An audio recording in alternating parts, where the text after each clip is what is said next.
So, I believe most of the devotees were here the days before. Yeah? Huh? Probably never anybody. So, as we know, we ended up talking about protection of devotees, Sankirtan devotees, preachers, protection from fear, protection from all kinds of dangers, and as it is ensured by Krishna himself in the Bhagavad Gita, no servant is me more dear as the one who is broadcasting my glories. Similarly, Srila Prabhupada manifested many times that all his disciples are very dear to him. But those actually go out and spread Krishna consciousness actively, they are the most dear to him. So I have the privilege to join a movement where everybody was extremely dear to Srila Prabhupada because everybody was going out actively spreading Krishna consciousness. As a matter of fact, you couldn't even stay in Krishna consciousness if you wouldn't go out and give it to others.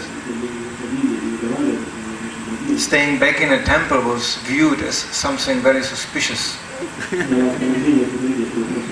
There was only for pujaris, and puja was very simple. Or you were sick, but nobody believed you that. So better you were not sick. And in the times of marathons, even the pujari had to go out. He put a glass of water in front of the deities and say, please bless us. So we distributed lots of books. Closed the curtain and went out. I'm not saying this is the standard, but that was the mood. So, because as much Krishna consciousness we give out, as much we get. And this is our protection. If you fall in the water, you have to swim. You cannot relax. There is no status quo, as Prabhupada said, in the material world. As soon as you don't address material energy through preaching, she will address you immediately. And if we don't strive for spreading Krishna consciousness, Maya will be spread to us automatically. You don't have to have a separate program for that. You know. So, in the material world, you simply don't have to do anything and you're already in Maya. That makes Krishna consciousness a little bit difficult. Because you have to strive for it all the time. And it seems like life is long enough to fall in Maya and too short to become Krishna conscious. In one way, we are constantly on some sort of marathon. There is never resting peace in the material world. Prabhupada said, Maya has a pinching function. She always pinches you. And when we think, oh, now I am peaceful, I will rest, then she pinches. Then we wake up and go, who was it? Who was pinching me? Maya goes, it was him. It was them. Then we go, well, how can you do this to me? They go, we didn't do anything. No, you did. Maya said you did. Maya is always right. And then that's how disunity comes about. Because she's doing the same thing on the other side. You know, so the only way to solve that problem is, and then here we are addressing the first fear which is coming us, it's coming from social friction. I mean, we are gathering, we are individual beings, and just by being together, all kinds of fear may arise. Fear of being exposed, fear of being insulted, fear of being wrongly understood. You know, it's like I can now talk to you, right? So I have to put my eyes somewhere. Personally, I struggle with this environment because I'm used to talk to a close group of devotees and have a personal contact. Here, this is a little bit like a train station. But it's okay, it's okay. We have to get used to this. But, let's say I have to talk and look somewhere, right? So I have to rest my eyes somewhere. So I may sing and talk and sing and talk. And usually I don't sing, I just talk. So, then this brahmachari is sitting here singing, why is he always looking at my doji? He's always looking at me, why? He doesn't even know me. And he goes, he's looking so strange. What does he think who he is? So he's looking at me like that. He starts to look very heavy. When I get aware, he's looking at me heavy. Why is he looking at me like that? We don't know each other even. I didn't do anything to him. He's already looking like I did something to him. Who does he think he is? Then I start to look heavy back. And we have a conflict. We didn't even say one word. So this is material world.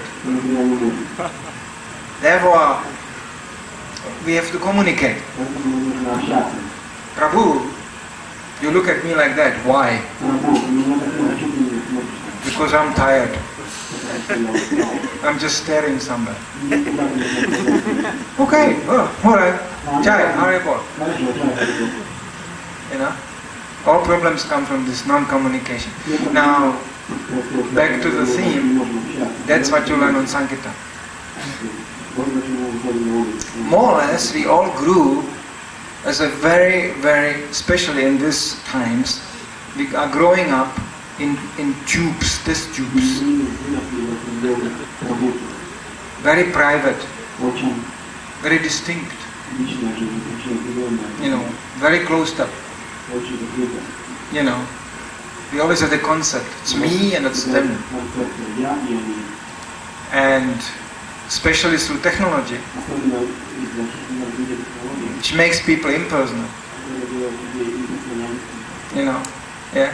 Try to go here in the cyberspace, you know, room, in the internet room, and look at somebody.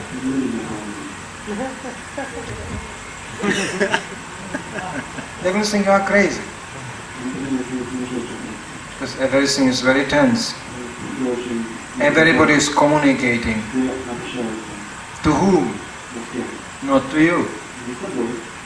He has his own communication. He is sitting here and writing. Here I am communicating. Nobody on the other side knows who is communicating. Unless you really don't know that person personally. This is the dark side of the internet. Nobody knows anybody. But we think we are all united, we're talking. Remembers me on this joke, Kami joke. It's two dogs sitting on internet. They have their own web page. And one dog says to the other, I hope nobody noticed we are dogs. So, you don't know who is talking.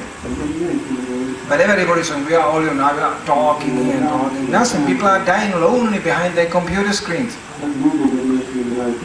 Sometimes it's just the computer screen blinking and he's dead. Or he committed suicide. Nobody talked to him. So Sankirtan is exactly the opposite. You have to go out there and address people. Which is, for many of us, I mean for me at least, it was the biggest challenge. To look at people and talk to them. I hated people. I never talked to anybody my whole life. You know, they're all strange. You know, even the females, especially the females, were very strange. You know, they look very angry. And if you didn't speak to them, they became even more angry. You know, sometimes they look very nice and very angry. I could never figure out how it works. Unpredictable. The males was a little bit better to communicate it, but still, there was so much competition. You know, so much monologuing. Everybody had to, you know. So it was very difficult. But the devotees put me on the street. You distribute here. I was supposed to go to all these people and give them something. Not give them, sell them something. Never did this before. You know, I was just going, please. And they were going, oh, who's this? Just a moment they can take it in a hand. It was very difficult to overcome. This is what every new bhakta is doing. Every new bhakta, you put him on the street, starts to distribute like this.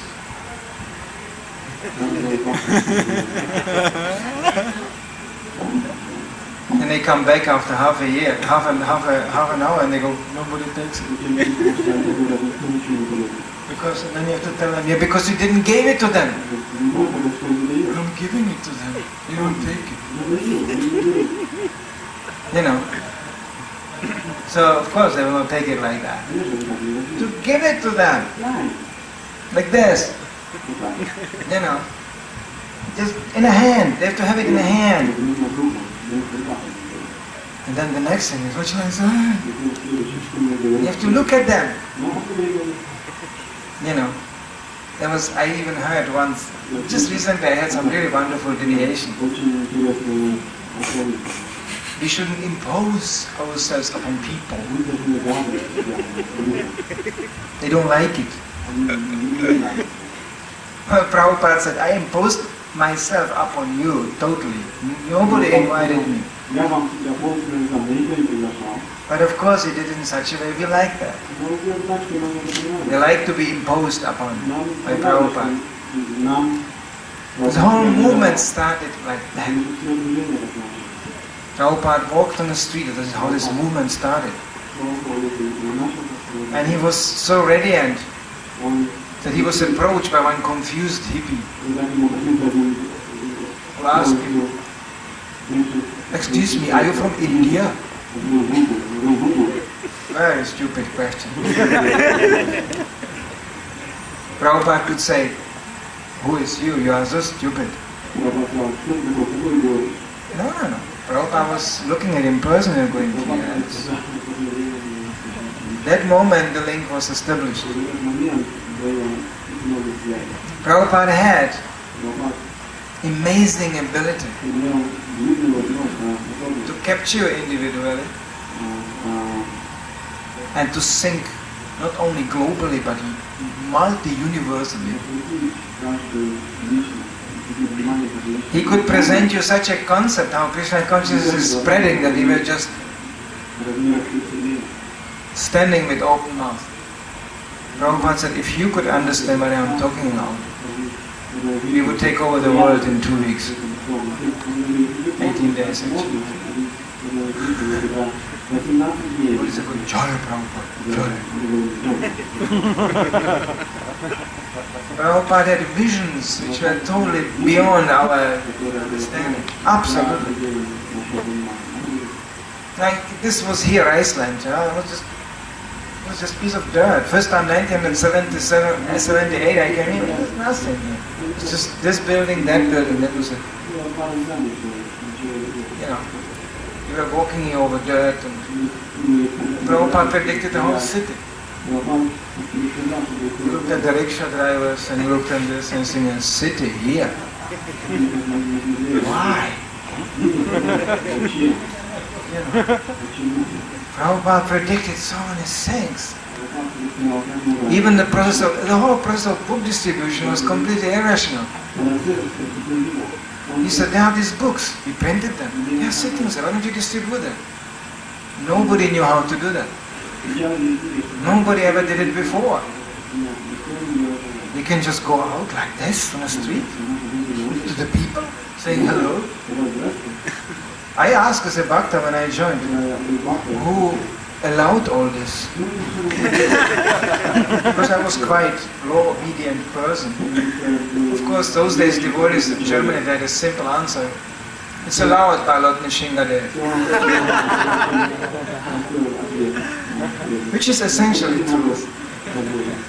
But of course, we have to do the needful. It took actually a long time before they did the needful, and we had lots of legal trouble on the way. Nowadays there is no legal trouble. Yeah. But still, the truth is a fact that it's protected by Lord Nishingadev. Like in Germany, at time arose, we got severely in trouble. In trouble you hardly faced. I mean, only very few places on this planet had such a trouble spreading Krishna consciousness. And devotees wrote to Prabhupada, Prabhupada, the leaders are in jail. All money is confiscated. And then they waited for some, there was a long letter, all description of the court case and everything. It was a big court case. 3 years court case. Prabhupada wrote back, simply pay to Lord Nishingadev. And 1 year later, Germany was #1 in the whole world in book distribution. Prabhupada said, the demons thought Krishna consciousness is finished. Krishna said, no, it's not. That's because there was so much faith. And that's the most valuable asset. And that's another thing which we experience to be tested on Sankirtan. Faith. Faith is the most valuable asset we have. Nothing can be valued like this. No money, no buildings. Faith. Everything is built on that. But what kind of faith? There are different kinds of faith. There's a blind faith. There's a fanatical faith. There is passionate faith. This is all temporary faith. They all get broken on the way. The faith which doesn't get broken is a faith which is based in knowledge. Realized knowledge. Which you experience yourself while going on Sankirtan. Sankirtan is training people to have a strong faith. It's your faith. Nobody can take it away. Prabhupada wanted this movement being populated with strong individuals. Sometimes we have so many strong individuals we cannot even put it together. If you really want to find strong individuals, you have to come to Krishna consciousness. There's no place you can find this. Not, they all think, they all look the same. Dhoti and Sikha and shape, doing the same. Same sadhana, same. Where's the individuality? Where's the variety? Oh, there's so much individuality and variety that we really cannot put it together. I mean, just remembering last 35 years, what extreme persons you meet in Krishna consciousness. What extreme individualists. And actually, they're all attracted by Prabhupada. Prabhupada attracted such extreme persons who were ready to go out and face the whole world. I don't care what you say. That's what Prabhupada said. We are not obliged. We don't listen. Please help us to spread Krishna consciousness. Dear materialists. Prabhupada was very exclusive. He said, no, we are not going to listen from anybody who is just about to die. No. We want to have eternal knowledge, eternal wisdoms for persons who are actually transcendentally immortal. That's what we are today discussing again, Prabhupada. And to the degree we follow him, to the degree he is here with us. And if you go on Sankirtan, you can experience that. Prabhupada is in that process of book distribution. Sometimes I get envious when I travel around. What a new devotee, what a realization he has about Prabhupada, simply by going out and distributing books. By reading them and distributing them, it's amazing. Even everything around him is collapsed. Let's say there's a problem with the management, all these institutional problems we have and all this. And that devotee comes from nowhere. He just read a book. That's the real basis. And he starts to talk about Prabhupada like he saw him yesterday. Even people who don't distribute the books, being blessed by these books, they have realizations about Prabhupada. I know one man, he's a construction worker. He has a hard time to read, but he has all the books. And he goes in the evening, when I come home, I'm so finished. His whole family is not Krishna conscious. They're all laughing at him. But he said, I just open the book and I look at the picture of Prabhupada and I think, everything is okay. It's very, you could say, very emotional attitude, but it's a deep emotional realization. Prabhupada is giving us, he's a guarantee for sanity. You open Prabhupada books, there is sanity. You close it, there is insanity. Okay, you open it again, there is sanity. You close it, there is insanity. Prabhupada said it's not difficult to find a crazy man in a material world. You look right, there is one standing. And you look left, there is another one. He said that. So it's not very difficult to find a crazy person. And he gave the test for sanity. He said, my dear sir, do you remember Krishna now? No? Then you are insane. Of course we don't preach directly like that. People would have a hard time to take it so straight. But in essence it's true. So this Krishna Smaranam, that's what actually Sankirtan is enforcing. How else you can stand the whole day on the street without praying, remembering Krishna? Impossible. The moment you forget him, Maya takes over. In all kinds of ways. You meet people which are very unpleasant and entangle you with all kinds of argument and all this. As soon as you remember Krishna, things clear out. So in Sankirtan we learn even being social. Not only with the people to the outside world, but we learn to be social also amongst devotees. I remember the early days of Sankirtan going out. In Germany there was a policy that whoever you couldn't maintain in the temple, whoever was crazy or whatever, you put him on Sankirtan. And I was known as quite a fanatical person. So they knew, I will distribute my books anyway. It doesn't matter who is sitting in my car. So they filled up my car with all kinds of very special people. Very special. And I had a very simple management. In the morning I opened the car, everybody went out, and I locked it. Nobody could come back. And whoever came back in the evening, I drove him next day to the next town. That's all. Sometimes there was a noise in the back of the car, there was some physical contact. He said, I'm not a pure devotee. So I had a simple ways to deal with this. If you step on a gas pedal, You know, everything flies backwards, and if you step on a brake pedal, everything flies in front. In this way, the conflict was solved. So, anyway, it was the very early days. But amazingly enough, this devotees distributed books. Of course, the PR effect was not that glorious. Some conditioned souls had to suffer for that, really good. But then gradually things improved.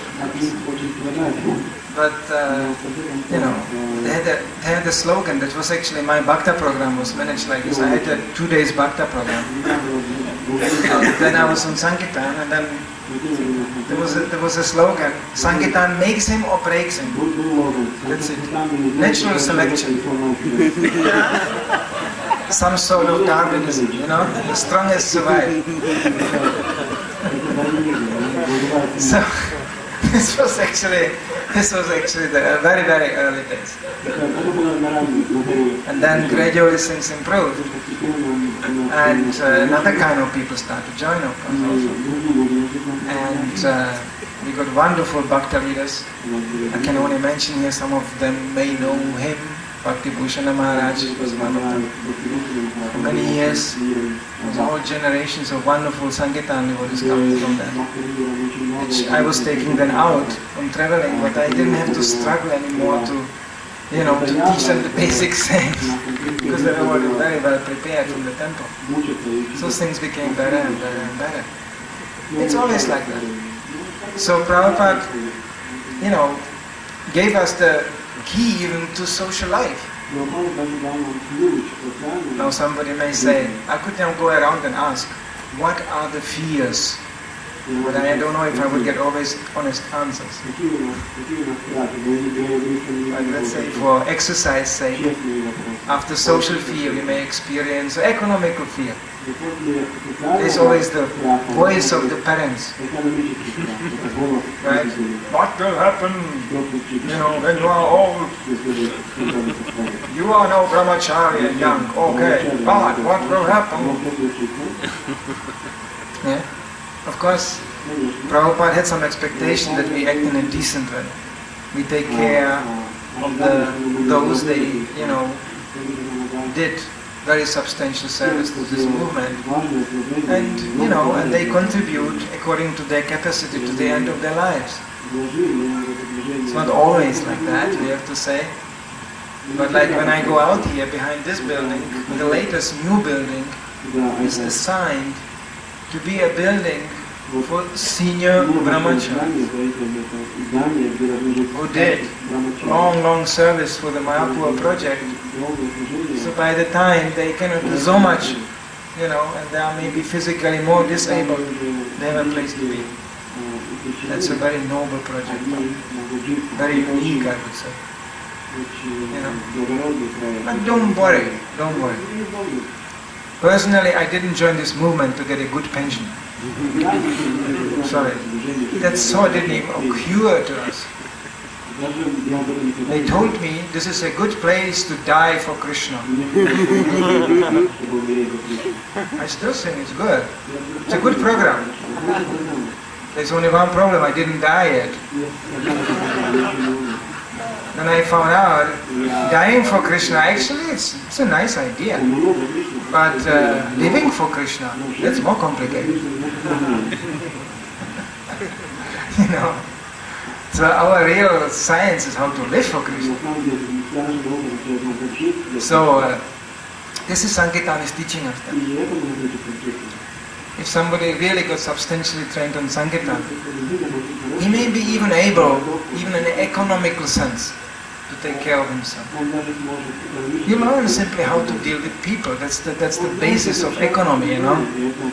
Of course, nowadays we are living as employees. Everybody is an employee. So, you know, that's for Shudra. You know, Prabhupada didn't like that. For devotees especially, he said, if you have to already go out, make money, do it more in a mood of enterprise. Prabhupada himself had the choice to become employee or to make enterprise. He chose the second alternative because it gave him more freedom of action. Prabhupada said, I am a freedom lover. And he said, nobody could defeat me my whole life except my spiritual master. It was not easy to deal with Prabhupada, you know. Even his parents had sometimes hard time. Even as a small boy, he had really his will. He said even in a lecture that to have a naughty child, actually, it's a sign that the child is intelligent. Because stupid child cannot be naughty. It's just a passive idiot. That's my interpretation. That's not what Prabhupada said. You know, it's a passive fool. But intelligence means initiative, which is in the case of a child very dangerous. You know, so much initiative to roll down the stairs or, you know, eat nails or whatever, you know. You know, so much initiative there. Of course the parents are completely in anxiety. Prabhupada was revolutionary. In a school that is, you know, when he was receiving the Victorian education, very strict. So when the teacher here tried to restrict him, he knocked out the kerosene lamp. Put the whole room in fire. You know, we are coming from a generation which had a very similar attitude. All the people I knew when I joined this movement, there was only basically 3 ways to go. They became drug addicts, or terrorists, or Hare Krishna. It's like there was nothing in between. I mean, I'm serious. All the people I knew, they were like that. We didn't agree with anything. The teachers were teaching or something. Why?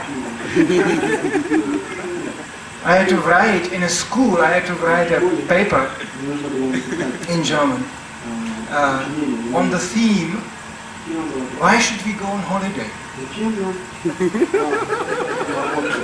I took the paper and wrote, yes, why? And gave it back.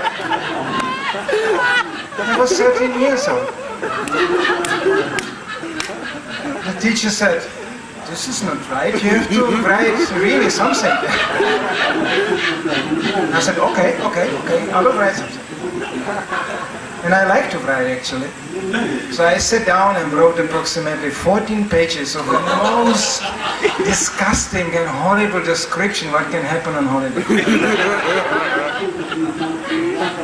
The father got burnt in the sunshine, his skin was peeling off, and they were driving on a highway while the mosquitoes were flashing across the screen. It was just disgusting. 14 pages of that. So the teacher didn't say anything anymore.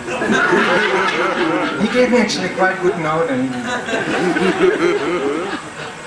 you know, we were all the time in this mood. Why? And Prabhupada very much encouraged that. That's the first thing you have to do. You have to ask, why? Because they present you the whole life so many facts, all facts. How do they know the facts?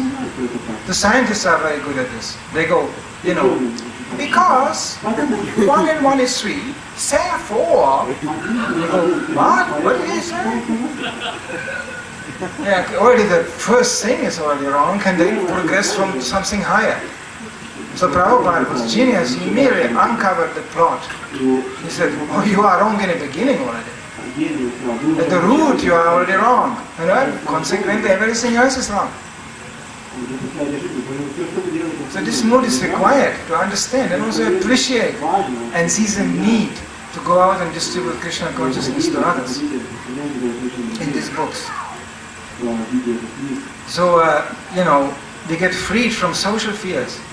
We get free from economical fears. I know devotees who even, you know, didn't go on with the book distribution, didn't become part of it, still they derive so much benefit from that by being able to communicate with people and being able to survive. The benefits of book, I'm speaking about something very material, not to speak of the spiritual benefits. What fears we can still have. Somebody knows what kind of fear? What is he afraid of? Physical fear.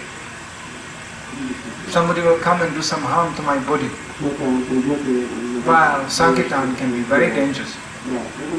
Dangerous in car driving, dangerous in dealing with dangerous people. There are so many examples of devotees being exposed in very dangerous situations, being physically not harmed. Materially impossible to explain. I just give one thing. There was one devotee in America in the old days. They were distributing on airports. I heard the story. And in order to pick up his books in Marathon, he had to go down to the lockers and take the books out of the lockers, and he kept on distributing. As I mentioned yesterday, there was an idea those days that you can improve your book distribution by wearing a wig, here. So as he went to his locker down, there was already group of certain men waiting for him. They wanted to stop him distributing, and there were quite few. They wanted to make sure he doesn't come in one piece out of that cellar.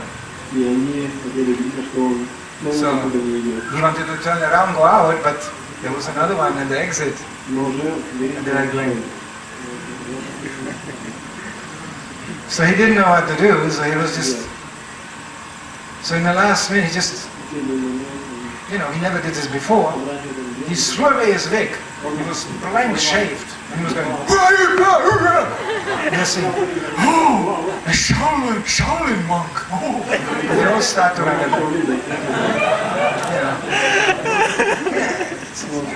He never fought one man in his whole life. I had so many experiences like that, where I remember in one German town, there was a man in the summer going around. He was half naked. He had a big leather belt, and he was simply beating people. He kind of liked that. And I heard the screams, people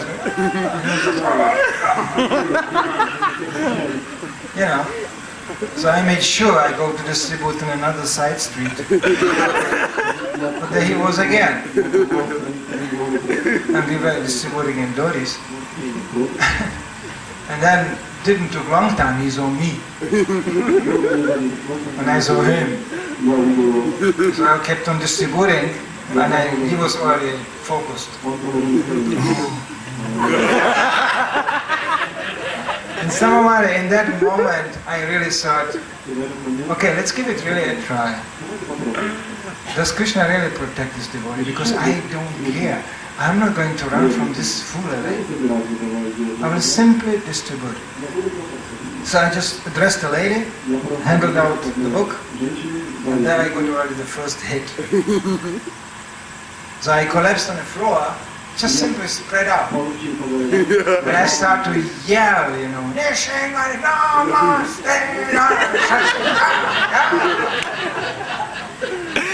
and the man it was amazing. He was a big guy. And he stood there with a leather belt, and it was exactly like somebody paralyzed him.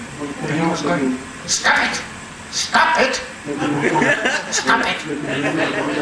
And he couldn't move. He just couldn't move. And I was lying there looking at him, just, chanting, and he was just, stop it! Stop it! And in the same moment, the police car came around the corner.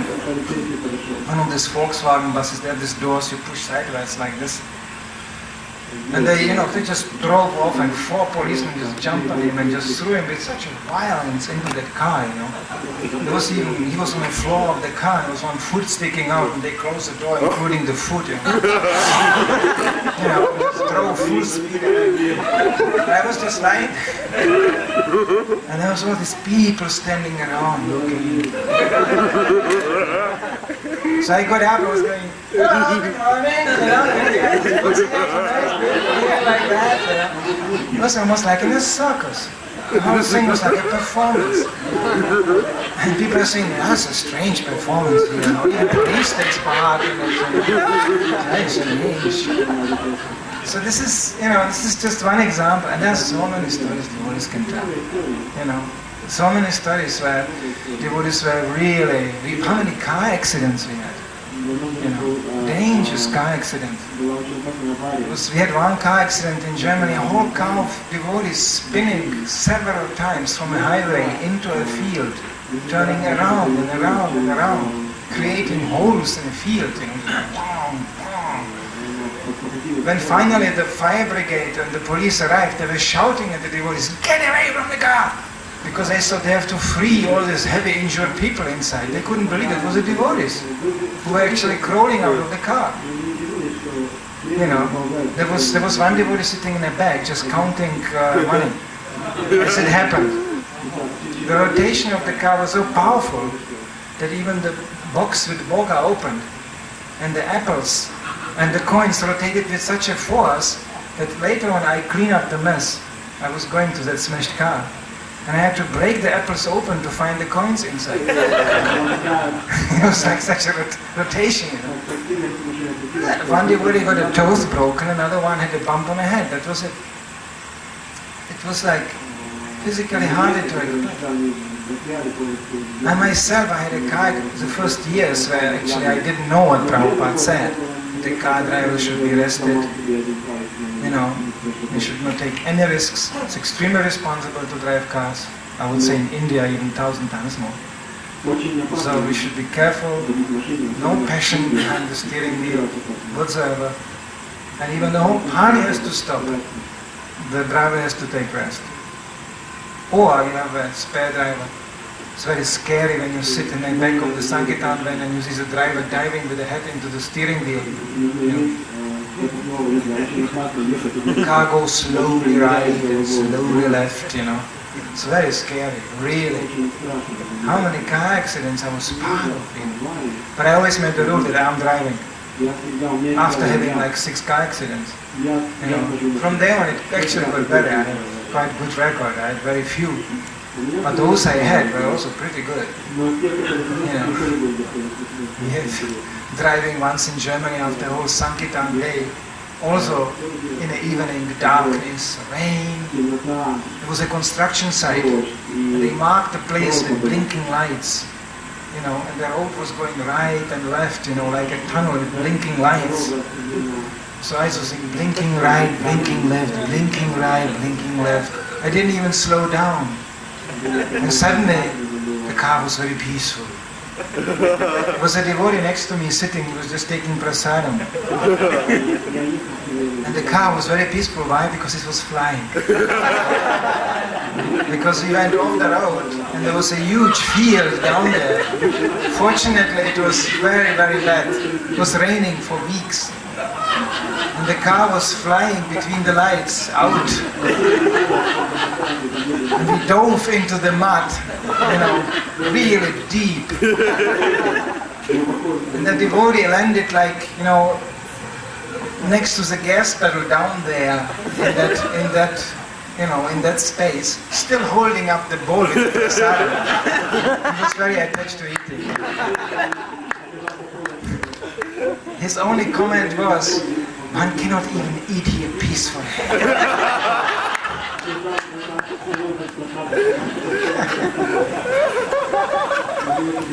So it was darkness. I was in the middle of a field, up to the windows in the mud. So I wanted to get out of the car. Right? Then I saw in a mirror, there's another car coming. And it even overtook us. Because the front axe was broken, you know. The front wheels were like this. Anyway, it's just an example. I could go now for the whole Mayapur festival like this. How many times, how many things should happen to devotees which didn't? So that's, you get faith. But we shouldn't challenge that thing, of course. We should do the needful, we should be careful. So it's a physical fear. You really feel this body is anyway not to be protected. What do you want to with this body? You know how fragile it is? One pinch with a needle, you go, ah! Somebody can say, no, I know karate. Well, the other one is a gun. That's the end of your karate. Somebody say, no, I have a gun. No, he has a machine gun. Someone say, no, I have a machine gun. No, he has a tank. No, I have a tank. Well, he has an atomic bomb. So what do you want? Where do you find protection? This body is so temporary. It's so fragile. And we are speaking about external injuries, but to speak the internal things. How many of my Gagaris are not sitting with us here anymore? Because they simply, the bodies are not here anymore. I mean, practically everybody there in the Samadhi area, this was my Sankirtan leaders. You know, now I can go there and pay my dandavats. So, I call it the reality area. You know, that's the reality. As we are all sitting here laughing, we are all going to die. None of us will survive. Sometimes they say this country has a 60% death rate. Well, we have some news for everybody. There's 100% death rate everywhere. It's just a question of time. How many bodies we saw appearing in this movement, performing some service and disappearing again. Sometimes they look even similar. Nowadays when I see some young brahmacharis saying, hey, I saw him 30 years ago. A very similar body showing up. Of course there's another person inside. But Sankirtan is eternal. The bodies are changing, people are coming and going, but the process is eternal. And it offers eternal shelter and freedom from fear. So, the greatest endangerment, actually physically being endangered means to be in Maya. Because then you are just a puppet in the hands of material energy, under the control of the three modes of material nature. But you are going to do that. Very dangerous situation. Material nature can make you so happy that you die. You know, some people died while laughing. It's very dangerous to be in Maya, really dangerous. But to be in Krishna consciousness, you know, the absurdity of the materialists is, they think we are this body. They value the body so much, but they destroy it by sense gratification. And we devotees, we think, we are not this body. But actually we have the best use of the body. It's hypocritical to think, I am this body, you know, and then you destroy it simultaneously. The very thing you worship and the very thing you are destroying it in the process of sense gratification. So that's hypocritical. Then of course, even more important is the mental protection. Because all Prabhupada said, idle mind is the workshop of the devil. You know, so that we see today on every step. What people can concoct, what they seriously speak about, it's a mental concoction. This Kali Yuga is such a horrible time. Somebody has an idea and he puts it on the internet. And everybody starts to discuss this. Newspapers are also good, reporters are good on this. They pick up a subject and they make it like a real thing. And everybody starts to, you know, and it's all everybody discussing this and it's becoming a matter of life and death. 2 weeks later nobody knows anything because somebody picks up something else. Sankalpa, Vikalpa, it's just changing back and forth, the mind, slopping them. It's very dangerous to live like this. And all sense gratification has its root in a mental concept. So in the mind, physically, what do you want to enjoy? Eating, sleeping, mating and defending. Okay. Now look at this when people do that. Are they really enjoying this? Especially when you do it in a sinful way. Eating, not very aesthetic, you know. If a person is greedy, is eating, you know, eating somebody on top of that. You know. They put a silver fork and, you know, nice restaurant. But when you look at the plate, you go, ah! Sheep's head. Oh! But they will call it, you know, sheep au fond. What do they mean, sheep? It's a sheep. They are eating a dead body, they are eating a corpse, that's all. Expensive too. You know, it's horrible actually. Sleeping. not very aesthetic. Nobody published the portrait of the Premier of India how he's sleeping. Prime Minister of India is sleeping. Nobody puts this on an election poster. You know, it's our Prime Minister here, vote for him. You know, it's not a very pleasant thing. It's not something you put on a visit card. We are all sitting here, you know, kind of conscious, we are laughing. A few hours from now, we are completely unconscious, embarrassed, lying horizontal. You know, anybody can do anything with us. It's embarrassing actually to sleep. But they have to do that. You know. Sex life? Oh, you don't want to go in details. People switch off light. So how embarrassing it is. You know, they switch off light. You know, it's so embarrassing. So, of course, this is need, this is basic needs of the body. Like sex life, everybody talks about this, right? Big thing. But actually when you look in reality, sometimes you shouldn't do that. But in Germany, sometimes in Sankirtan, when somebody was very arrogant and obviously very proud of this sexual prowess, I always used to tell them, you know, gorilla is better off as you. Orangutan, much better. Nothing to be proud of. And that's right. You know, yeah. If you want to be really like monkeys, they fight somebody, they have sex life, they go. People are not much different, but it's more timers. Everybody talks about this, but actually the reality is embarrassing. Let's face it. So, why not give up these things, regulate them? We do it also in Krishna consciousness, not so important. Really. So, all root of sense gratification, as Prahlad Maharaj is saying, is a mental idea. It's all in the mind. Demons know that. Therefore they stimulate the mind by intoxication to experience that dimension of sense gratification they cannot get on a physical platform. That's where intoxication comes into the picture, because you have to stimulate the mind. So again, Sankirtan teaches us this is the real yoga, how to control the mind.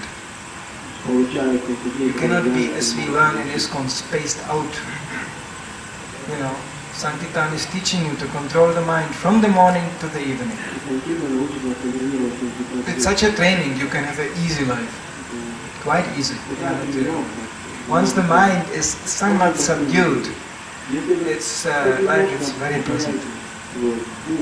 Because you look at the people, like this is the most bizarre thing. They go in a holiday resorts, you know, to relax, right? To have a holiday. But they forgot they have a mind. That mind maybe didn't go on holiday. So you see them lying there on a beach going, ah, and the mind goes, you remember? You remember? You remember that man who insulted you? You remember your work? You remember? You remember your economical anxiety? You know, you remember? Then they lie on the beach, they go, they are not on holiday, because the mind is not on holiday. But in Sankirtan, devotee can be in the midst of most disturbing circumstances, and he is really on holiday. In the middle of hell, he can go Hare Krishna. You know, why? Because his mind is focused on Krishna. It's actually materially not to be explained. The whole day Sankirtan devotee is running around, trying to distribute books. In the evening he should be agitated, frustrated, finished. I never saw a surrendered devotee coming in the evening back being frustrated, finished, exhausted. Maybe in the morning, but not in the evening. They come back, you know, Gauranga! This is the most beautiful thing is actually after like several years of Sankirtan, I couldn't physically keep up with this so much. Fortunately, there was a time coming where there was lots of bhaktas coming. And even more pleasant is to, you know, get your quota and distribute your books was actually to take new devotees. This is the most blissful thing you can do. Then you have a bhakta, hunts, bhakta job going out, shaking, and then I always do that. And finally, I always took them to some kind of lonely spots, some parking lots, peaceful. And then you teach them the basics, what to do. And then they finally distribute the first book. The ecstasy is so intense, immediate. They, of course, they do the very first mistake.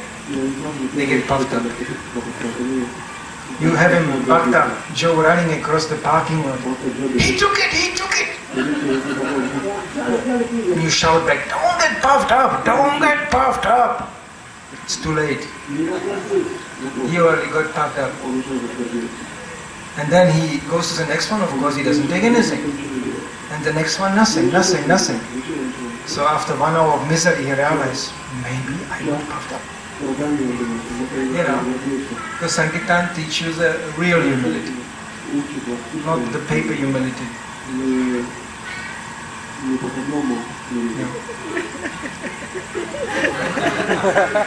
The real humility. So then he learned, if you distribute the book, you get puffed up, don't get puffed up. The next day, he knows, watch out, don't get puffed up.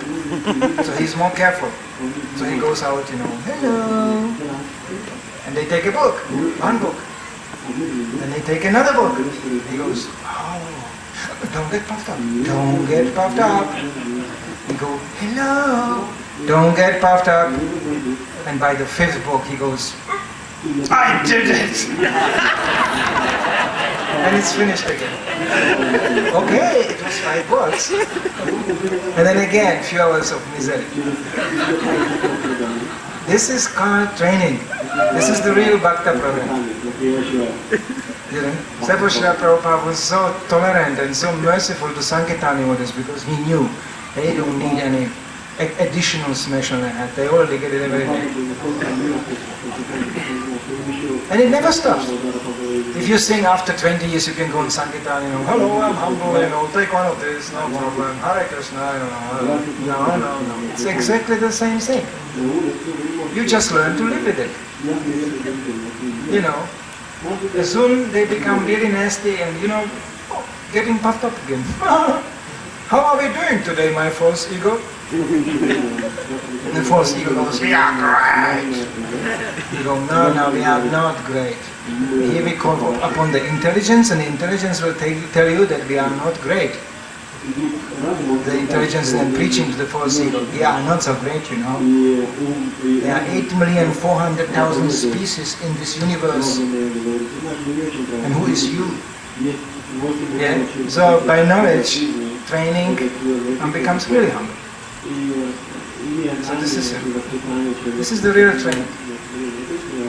So there are so many blessings and benefits we get from this Sankirtan process. Freedom of economical, social, physical, mental fear. And above all, we get spiritual inspiration in return. So sometimes after 1 week, I brought a bhakta back. In a temple I asked him, what did you do with him? 1 week ago he could hardly spell out his name. We had such a people, We had, remember one bhakta we had, he couldn't even spell out the holy name. He was chanting Hare, Hare, Hare, Hare. But he was very sincere. Hare. And then, so it was quite embarrassing to him in a temple, people came to the Sunday feast and there was this bhakta, Hare. They were thinking, oh yeah, that's what the sect is doing to you. Oh yeah, that's how you end up. So they told me, just take him on Sankirtan. Don't bring him back. So I put him in a car. And he was very serious. Hare.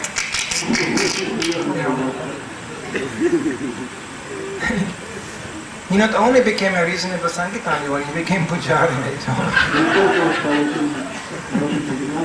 So, it's amazing. What Sankirtan can do with people is absolutely amazing. And you can just watch Lord Chaitanya acting, you can watch Srila Prabhupada acting. It gives you such a faith. You think as long this is going on, this movement cannot be stopped by anything. So this is what we need, and this is what we want. A movement of being,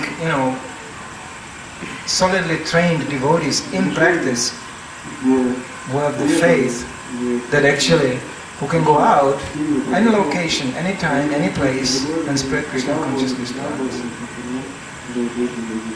There are some questions or points to this. We're running out of time. Any comments? Please. It's a very widespread idea nowadays in ISKCON that people should be trained at least 6 months or let's say years before going on Sankirtan. How do you comment this? Yes, training should be there. I don't know the time period. I would keep it flexible. Because people are individual. Yeah. To go prematurely on Sankirtan, you could say, can lead to the fact, especially if there's not no proper guidance on the street, that devotee will do mistakes which will discourage him, and he will conclude that either he cannot do it or the whole process doesn't work. That's too early. He has to be somewhat situated in Krishna consciousness in that sense that he has to learn the basics, the basic regulation. We have problems with this now in Europe, like example, that the situation in the temple is not very stable. There's very few places where there is some sort of a bhakta program. But people still want to distribute books. They come from the Namahata background. They want to do it even in their free time outside of the job. So I think the only way to deal with that is that you really spend time training these people in any situation they are. And it's very individual. Some people they pick up very quickly on this. And some people you can train them for 5 years and wait until they can go out and they will not maybe be able to do that. But they can do other service. So it's very individual, it's very personal. Very difficult to establish a rule here, 6 months or 1 year or whatever. Just to be locally and individually seen, it takes, what's more important is, it takes a very mature, actually I would say the most mature person in a whole yatra should dedicate his energy to this, to introduce people to Sankirtan. Because, Sankirtan devotee has to be a well-rounded person. He's just, if you do it just for emotional reasons or social pressure, like I went on Sankirtan practically of social pressure. Because everybody did that, so I did it too. I had no idea what I'm doing. On the other side, to introduce some highly advanced academic training to a new devotee who has only one idea in mind, that he would like to eat double as much halwa on a Sunday feast, it's a little bit overdone. We have to face the fact that most of the devotees joining this movement are very, very simple people. And why not? Nothing to be ashamed of. Somewhat it becomes more and more prominent in this movement that we are ashamed to be simple. It's primitive. No, this can be an asset, actually. Prabhupada gives the examples of Matajis, that they usually take it very simply. He gives the examples in India, that the temples are full with Matajis, like that, because they take it simply, from the heart. Well, if it works that way, fine. But of course it's nice to have some intellectual basis to it too, especially on Sankirtan. And we know, like in the Mataji department, which is also very much lacking in Europe and everywhere, we used to have a heavy Mataji forces out there, really heavy. In Germany there was as many Matajis out as brahmacharis. As many brahmacharis as brahmacharis were out. And they were heavy. They often defeated the brahmacharis. I was a little bit part of the training too, so I know what they can do. You know, naturally it's also more emotion invested there. Sometimes there are problems with that too.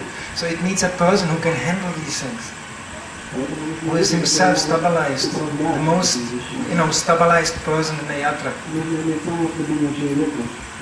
Who's not doing it out of necessity, or sometimes you have to do it out of necessity, but is to be a very well-rounded person. Not necessarily the biggest Sankirtan star.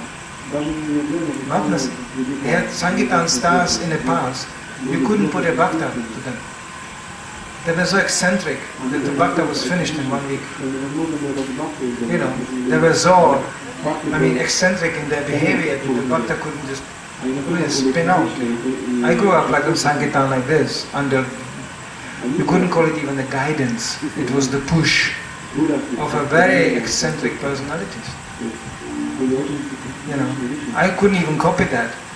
I was a pretty small timer, Gradually I just came to a certain, but I never was in bombastic things, 600 books a day, then whole day sleep, out again. I was more like 16 rounds and let's go out, So it's a great challenge.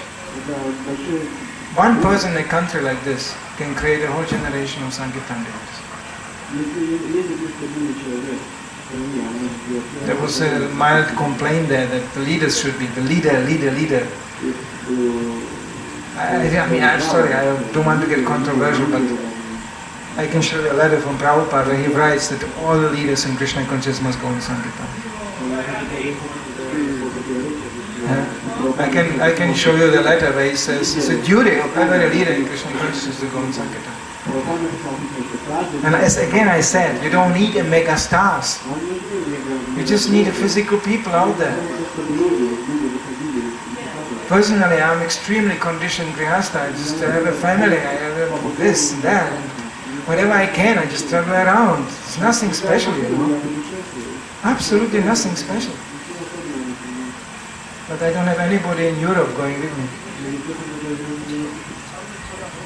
And they are wonderful devotees, older devotees, there.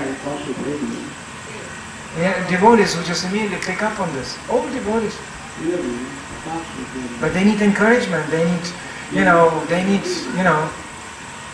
sometimes they are a little bit funny, okay. They grew a little bit funny in Krishna consciousness. You cannot teach an old dog new tricks. It's not possible. But he has the real thing to go out and distribute. He still knows this is the real thing. It has to be encouraged.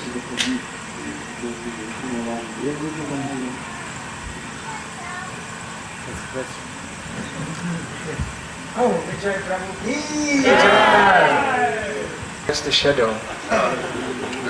He is not only, he's spending his whole life and his whole existence to inspire anybody in book distribution. Causelessly, without any other motivation. No, actually, you wanted to say something. Please. No. I came to here and just say I didn't even know you are here, otherwise I would stop immediately. You have no idea.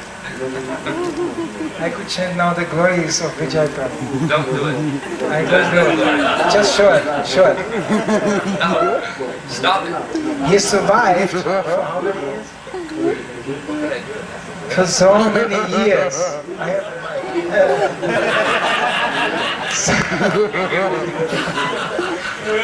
He survived the whole American hedonism, which damaged so many generations of devotees, and he was standing there, sometimes lonely, going Sankirtan ki jai. Amazing, isn't it? If I would do Sankirtan in America, I wouldn't even sit here anymore. Okay, now we have 2 mics. Now about Manidhara. Where's the feedback? Talking you can tune about up the Alright. I can't compete with him. You all know today is the Maha Swim with the Ganges, at the Ganges, right? So yesterday I said it was at the, what did I say? It was at the first beach? Actually, it's at the second beach. So you're all invited, except for there's a lot of men here, so probably the women should go the next day. Otherwise, it's going to get too close. We don't want to get rubbing shoulders. Eh? So please come. We'll have a nice little swim party. Manidhara is coming. Yeah, okay. Haribol! I can swim, yeah. Manidhara Prabhu ki? Like you were saying about, personalities or something like that, changing personalities or whatever to distribute books or whatever.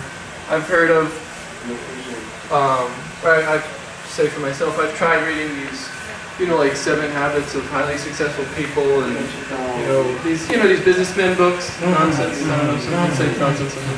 Anyway, and I don't think it works at all for myself.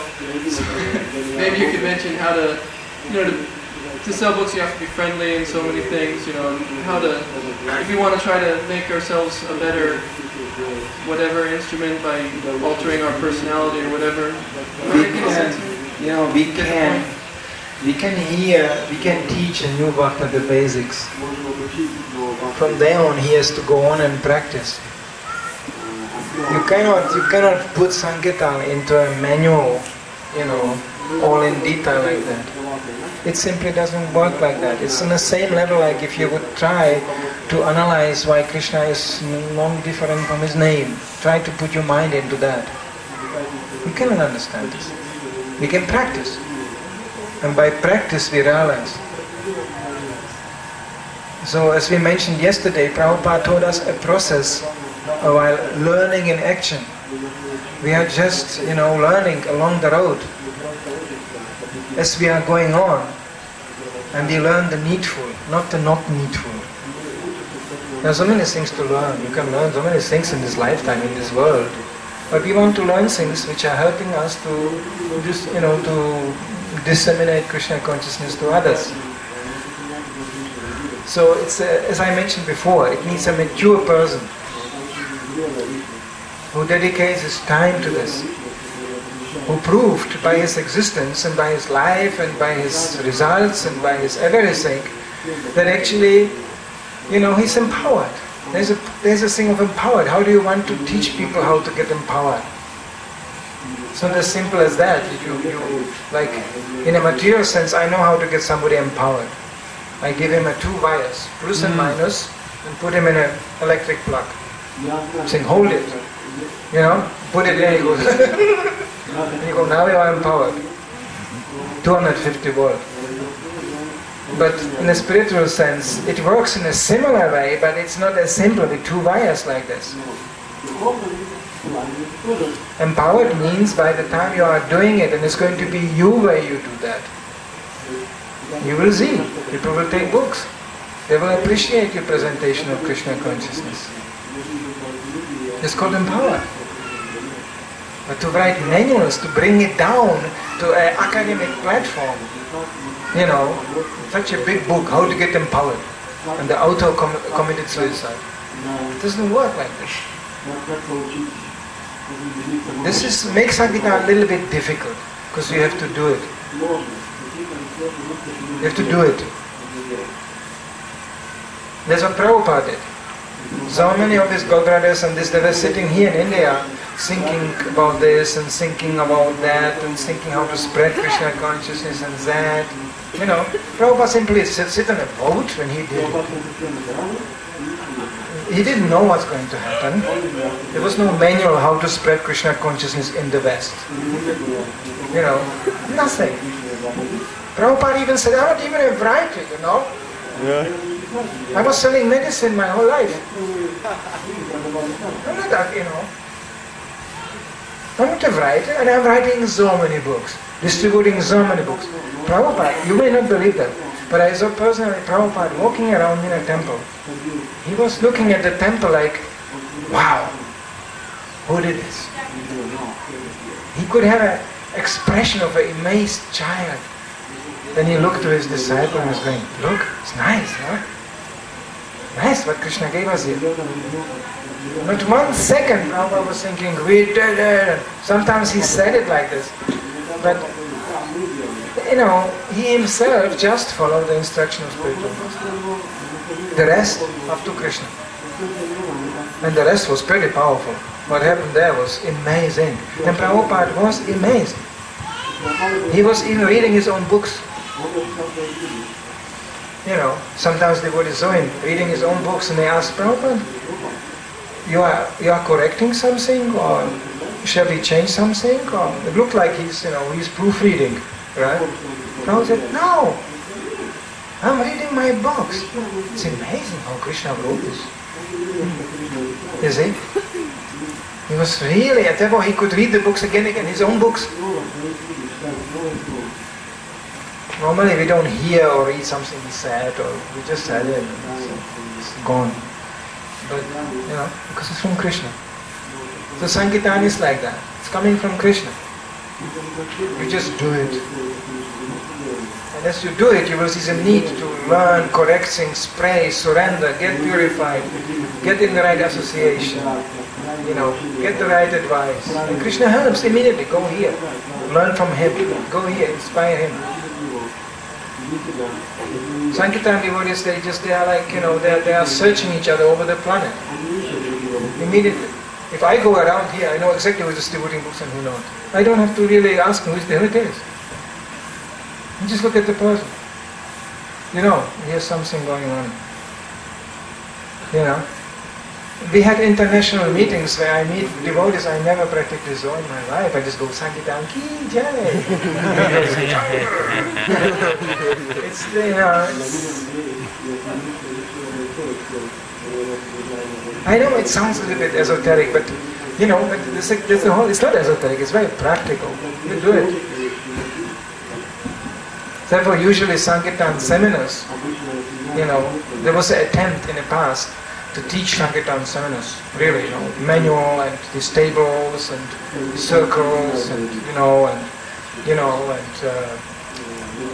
tests like that. And certainly some basics can be taught like this, for sure. But the rest, you have to do it. And actually all those who are teaching the seminars, they don't distribute books anymore. Sorry. So, you know, so that's practical. I'm not saying it's bad to teach, but it's to have a practical application instantly. On Sankirtan, it's instant.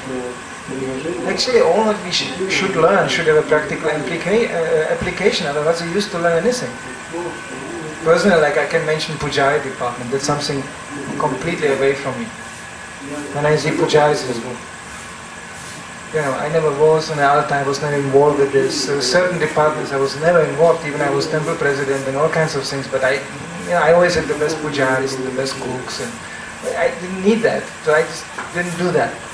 But when I see somebody doing it, I get very respectful, because like real puja takes lots of discipline, and of course I am coming from a generation where the pujaris were also kind of Sankirtan devotees. You know? And they were waiting for the Sankirtan devotees to come back to show them the deities so they get more inspired to go out and distribute. That was the relationship. We had in Germany, for those days, very advanced pujari. He had a very high standards those days. And he established like a rule, whoever distributes most books that week, he will do the Mangala Artik Puja on Sunday morning to Matna Mohan, to our deities. That was for 5 years me. But I didn't know one thing. So I asked him, me? What should I do? What should I do? You know, I like it, but I don't know anything. He said, I told him, I'm not pure enough for this. He said, you were the whole week on Sankirtan, you are purified enough.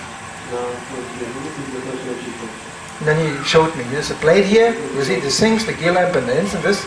Whatever you see, grab it, make 7 circles like this, put it down. That's it, puja. He was going, but you chant some mantras, what is this? And he was going, don't bother, just chant Hare Krishna. So every Sunday morning, I did the puja, and I offered the gilem to my opponents, because it was always before even the morning program, but the Sankirtan results were at. It was known who was the first one because he was doing the puja. So I was very humble.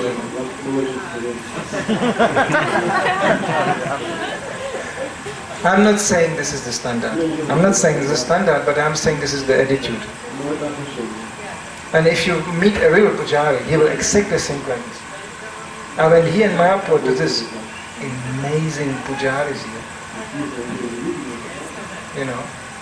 and I just paid my dandavats. Same pujari who saw me standing here when I was 25 years old. Amazing.